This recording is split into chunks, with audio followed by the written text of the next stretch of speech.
Wacana 16. Tidak melupakan zikir. Seseorang yang meniti jalan menuju Allah tidak boleh melupakan zikir ingat kepada Allah. Ini sangat penting. Para ulama menyatakan, siapa yang lupa Allah berarti telah menjadi kufur. Siapa yang mudah melupakan Allah dan hal itu tidak menyebabkannya merasa sakit, maka ia berarti pendusta kalau mengaku benar-benar meniti jalan Tuhan. Sama sekali tidak menyusuri jalan tarikat. Zikir menyebabkan seseorang selalu terjaga dan dilindungi Tuhan. Para ulama menyatakan, orang-orang arif senantiasa berzikir kepada Tuhan. Bila melupakannya, walau hanya 1-2 nafas, Allah menyerahkan nasib mereka kepada setan sehingga setan menjadi temannya. Adapun orang-orang yang belum mencapai tingkatan tersebut, Allah tidak sampai berbuat demikian. Semua menurut tingkatan dan derajat masing-masing. Dalam sebuah hadits qudsi, Allah berfirman, "Aku menurut hati hambaku. Aku senantiasa bersamanya, selama ia berzikir ingat kepadaku. Bila ia menyebutku dalam hatinya, aku mengingatnya dalam zatku. Bila ia menyebutku dalam masyarakatnya, aku menyebut namanya dalam masyarakat yang lebih baik daripada masyarakatnya." Rasul sendiri memerintahkan para sahabat untuk memperbanyak zikir. Bahkan, dalam sebuah riwayat Ibn Hibban dikatakan, "Perbanyak zikir sampai-sampai manusia menganggapmu gila." Zikir adalah sebuah bentuk ibadah yang sangat agung derajat dan pahalanya. Dalam riwayat Muslim, Nasai dan Al-Bazar dikatakan, "Maukah aku beritahu tentang suatu amal yang paling baik, paling suci di sisi Tuhan, yang mampu meningkatkan derajat, lebih baik dari memberi sedekah emas dan perak, bahkan lebih baik daripada bertempur dengan musuh?" "Baiklah ya Rasul," jawab sahabat. Zikir kepada Allah. Tidak pernah ahli surga itu menyesal, kecuali tentang suatu waktu di mana saat itu mereka lewatkan begitu saja dengan tanpa berzikir kepada Allah. Zikir juga merupakan pembeda antara iman dan kufur, hakikat hidup dan kematian. Dalam riwayat At-Tabrani, Rasul menyatakan, siapa yang tidak ingat Allah tidak berzikir berarti terlepas imannya. Perumpamaan orang yang berzikir kepada Tuhan dengan orang yang tidak, adalah seperti orang hidup dengan orang mati. Bahkan, dalam sebuah hadits qudsi Allah menyatakan, "Hai anak Adam, bila kau mengingat aku berarti bersyukur kepadaku. Melupakanku, berarti mengkufuri aku." Yang dimaksud, lupa, di sini adalah sengaja tidak memperdulikan Tuhan dan berbuat syirik. Atau, membiarkan dirinya hanyut dalam perbuatan-perbuatan yang tidak diridhoi Tuhan. Ini adalah sesuatu yang sangat dicela dalam agama. Diriwayatkan dari Imam Turmuzi, Rasulullah SAW bersabda, "Bila kalian melewati taman surga, maka merumputlah di taman itu." Para sahabat bertanya, "Apa taman surga tersebut?" "Kalangan tempat berzikir," jawab Rasul. Pada kesempatan lain, Rasul juga bersabda, "Siapa yang mengerjakan sholat subuh secara jamaah, lalu berzikir kepada Allah sampai terbit matahari, kemudian melakukan sholat 2 rakaat, maka ia diberi pahala seperti pahala orang yang melakukan haji dan umrah secara sempurna." Zikir kepada Allah mempunyai kedudukan dan fungsi yang sangat besar. Rasul menyamakan kedudukan orang-orang yang senantiasa berzikir ini sebagaimana orang-orang yang tabah menghadapi musuh ketika pasukan lainnya melarikan diri. Sebaliknya, terhadap mereka yang tidak mau berzikir, atau majelis-majelis yang di dalamnya tidak dilakukan zikir, Rasul menyatakan bahwa mereka berbau seperti bangkai himar, mereka akan merugi.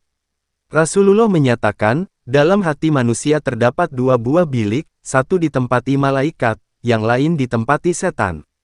Ketika seseorang berzikir kepada Allah, setan berlari keluar. Sebaliknya, ketika manusia lupa kepada Allah, setan menguasai hati manusia dan mengganggunya. Sesungguhnya, hadis-hadis yang menyebut tentang berzikir ini amat banyak. Menurut Imam Izzuddin Ibn Abdus Salam, hadis-hadis tersebut bias disamakan dengan kata perintah. Sebab, perbuatan-perbuatan yang dipuji, atau setiap perbuatan yang dijanji akan diberi kebaikan dunia akhirat, maka itu berarti diperintahkan. Namun, disadari, bahwa kata perintah tidak mesti menunjukkan makna wajib. Bisa digolongkan wajib, bila ada dalil-dalil yang mendukung atau menunjukkan kewajibannya secara jelas. Karena itu, seseorang harus terus berusaha berzikir untuk semakin mendekatkan diri kepada Allah, walau dalam keadaan pincang atau sakit. Jangan menunggu sampai sehat. Sebab, menanti sampai sehat berarti pengangguran. Sejalan dengan itu, Athoillah, pengarang kitab Al-Hikam menyatakan, seseorang hendaknya terus berzikir. Jangan sampai tidak mau zikir dengan alasan belum bisa khusyuk. Sebab, meninggalkan zikir adalah lebih parah daripada zikir yang tidak khusyuk. Dari model zikir yang tidak khusyuk tersebut, insya Allah akan bisa naik menjadi zikir yang disertai dengan kesadaran hati. Dari situ, kemudian naik lagi menjadi zikir yang benar-benar khusyuk kepada Allah. Tahapan-tahapan ini tidak sulit bagi Allah. Abu Ali Ad-Dakok menyatakan, zikir adalah sarana utama untuk mencapai Allah. Seseorang tidak akan sampai kepadanya kecuali dengan mengistiqomahkan zikir. Mana yang utama, zikir dengan pelan atau zikir dengan suara keras? Menurut Abu Al-Mawahib Asyadili, zikir dengan suara keras adalah lebih baik bagi para pemula, yang mana dorongan-dorongan nafsunya masih sangat kuat. Sedang zikir dengan pelan adalah lebih utama bagi orang-orang khusus yang hatinya telah terpadu untuk menuju kepada Allah. Adapun bacaan zikir, untuk para pemula adalah kalimat, La ilaha illallah. Sedang bagi mereka yang telah mencapai tingkatan makrifat adalah kalimat Jalalah, Allah. Sebab, orang-orang yang telah mencapai tingkat makrifat, pada dasarnya tidak ada lagi yang mereka butuhkan kecuali kalimat Allah. Selanjutnya, tentang manfaat atau faedah zikir amat banyak. Antara lain, pertama, bahwa zikir merupakan ketetapan dan syarat kewalian.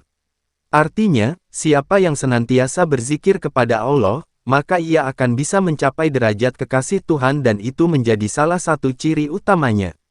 Sebaliknya, siapa yang lupa atau berhenti dari berzikir, berarti ia lepas dari derajat kewalian. Kedua, zikir merupakan kunci dari ibadah-ibadah yang lain. Zikir merupakan jalan yang paling cepat untuk membuka rahasia-rahasia ibadah yang lain. Sayyid Ali Al-Mursifi menyatakan, banyak guru tarikat yang merasa tidak mampu merawat hati muridnya sampai bersih. Mereka tidak menemukan obat yang lebih baik untuk itu, kecuali dengan cara terus-menerus melakukan zikir. Maka, dalam soal pembersihan hati ini, zikir bisa diumpamakan sebagai alat gosok khusus yang dapat secara cepat membersihkan kerak tembaga. Sedang ibadah-ibadah lain bagai alat gosok biasa yang lama sekali bila digunakan untuk membersihkan kotoran tembaga. Orang yang melakukan suluk menempuh jalan menuju Allah melalui cara zikir bisa juga diumpamakan burung yang terbang cepat ke hadlirat ilahi. Sedang orang yang suluk melalui ibadah lain, adalah bagai orang lumpuh yang sebentar merambat dan sebentar berhenti. Perjalanan terlalu jauh dan ia hanya menghabiskan umurnya, sementara tujuan belum berhasil. Tentang waktu melakukan zikir, para ulama sepakat bahwa malam hari adalah waktu yang paling baik. Malam hari lebih dekat terbukanya hijab disbanding siang hari. Karena itu, seseorang yang tidak melakukan zikir pada malam hari, maka akan sulit bahkan mustahil baginya untuk bisa mencapai Tuhan. Ketiga, bahwa zikir merupakan syarat atau perantara untuk bisa masuk dalam hadlirat ilahi. Allah adalah zat yang maha suci. Dia tidak akan bias didekati kecuali oleh orang-orang yang suci. Seseorang yang senantiasa melakukan zikir, hatinya akan menjadi bening dan bersih, sehingga ia akan bisa mencapai Tuhan dengan baik dan cepat. Keempat, zikir akan membuka hijab dan menciptakan keikhlasan hati yang sempurna. Kasyaf terbuka hijab ada dua macam hisi dan hayali. Kasyaf hisi adalah terbukanya pandangan karena penglihatan mata, sedang kasyaf hayali terbukanya tabir hati sehingga mampu mengetahui kondisi di luar alam indrawi, makhluk halus atau yang lain-lain. Akan tetapi, siapa yang mempunyai kasyaf sehingga mampu melihat gerak-gerik orang lain di rumah mereka, maka itu berarti kasyaf syatoni lah harus bertaubat dari kasyaf sesat tersebut. Adapun tentang keikhlasan yang sempurna, para ulama menjelaskan sebagai berikut. Pertama kali yang timbul dalam hati manusia kalau ia menyibukkan diri untuk berzikir adalah suatu keyakinan bahwa tidak ada yang dilakukan kecuali untuk Allah, tidak ada yang menguasai kecuali Allah dan tidak ada yang benar-benar wujud dalam alam ini kecuali Allah. Apabila dalam hati seseorang telah tumbuh keyakinan tersebut, maka tidak akan ada lagi anggapan bahwa apa yang dilakukan adalah perbuatannya sendiri. Sebalik, muncul kesadaran bahwa dirinya sebenarnya hanyalah tempat atau alat dari pelaksanaan perbuatan Tuhan dan tempat pelaksanaan takdirnya. Sedemikian, sehingga tidak akan ada lagi tuntutan pahala dari ibadah yang dilakukan, tidak ada lagi kesombongan, tidak ada lagi sifat ujub dan tidak ada lagi riya. Akhirnya, lah menjadi orang-orang yang benar-benar menghambakan diri ikhlas kepada Allah. Kelima, menurunkan rahmat. Rasulullah bersabda, orang-orang yang duduk untuk berzikir, maka malaikat mengitari mereka, Allah melimpahkan rahmat-Nya dan Allah juga menyebut membanggakan mereka kepada orang-orang, malaikat di sekitarnya. Keenam, menghilangkan kesusahan hati. Kesusahan dan kesedihan, sesungguhnya, adalah akibat lupa kepada Allah. Seseorang hendaknya tidak mencaci dan menyalahkan orang lain ketika bertubi-tubi mendapat celaka, tertimpa musibah dan kesusahan. Semua itu merupakan balasan atas perbuatannya yang memalingkan diri dari Allah. Siapa yang menghendaki kebahagiaan dan ketenangan, hendaknya memperbanyak zikir. Ketujuh, melunakkan hati. Al-Hakim Abu Muhammad at-Turmuzi berkata, zikir kepada Allah bisa membasahi hati dan melunakkannya. Sebaliknya, bila hati kosong dari zikir, ia akan menjadi panas oleh dorongan nafsu dan api syahwat sehingga hatinya menjadi kering dan keras. Anggota badannya menjadi sulit menolak untuk diajak taat kepada Allah. Selain itu, zikir juga bisa meredakan berbagai macam penyakit hati, seperti sombong, riya, ujub, hasud, dendam, suka menipu, dan lain-lain. Kedelapan, memutuskan ajakan setan. Ada perbedaan antara kehendak nafsu dengan kehendak setan. Kehendak setan biasanya mengajak kepada kemaksiatan dan kedurhakaan, sedang kehendak nafsu biasanya mengajak untuk menurutkan syahwat. Para ulama juga membedakan antara kehendak nafsu dengan kehendak setan ini.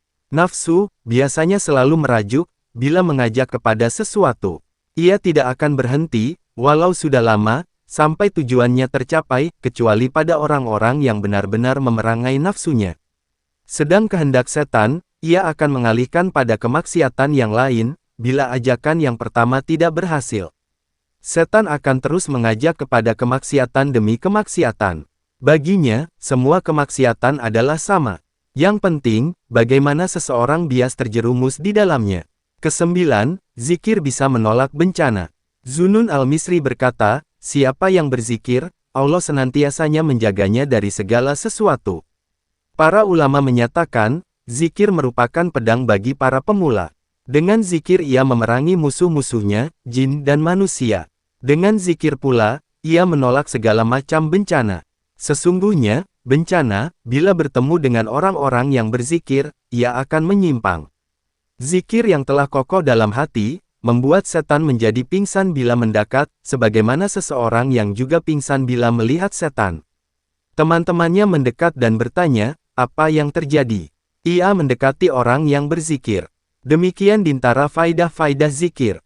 Karena itu, hendaknya seseorang senantiasa membiasakan zikir kepada Allah. Dengan zikir, setan tidak akan bias mengendalikan manusia. Afdoluddin pernah menyatakan, setan selalu berdiri di depan bahkan dalam hati manusia. Ia akan cepat-cepat naik dan mengendalikan manusia bila mana ia melupakan Tuhan. Sebaliknya, setan pun segera turun dan keluar, bila seseorang mengingat berzikir kepada Tuhan. Dan seandainya manusia dibukakan tabir rahasia ini, akan tampak jelas bagaimana setan menunggangi dan mengendalikan orang-orang di antara kita, sebagaimana kita menunggangi dan mengendalikan seekor kuda. Manfaat zikir sangat banyak, tidak terhitung. Salah satunya adalah bahwa ia tidak dibatasi waktunya.